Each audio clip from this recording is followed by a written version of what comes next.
Сооротуучу Кудай 8-ноябрь.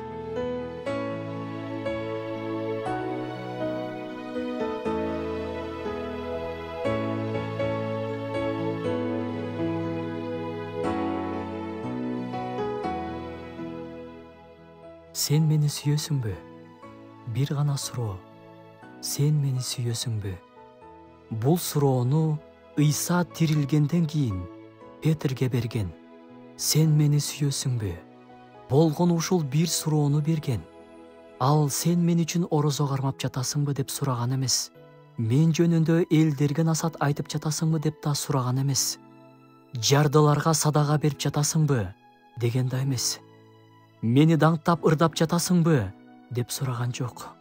Албетте, мунун баары маанилүү нерселер. Бирок Ыйсанын бир гана суроосу болгон.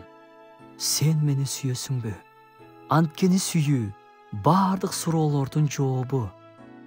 Кудайдын сүйүүсү бул ага ишенгендер үчүн күч кубат.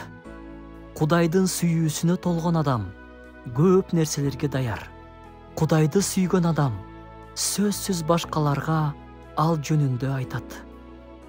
Кудайды сүйгөн адам муктаждарга чын жүрөгүнөн, башкаларга көрүнүш үчүн эмес, Кудай үчүн жардам берет.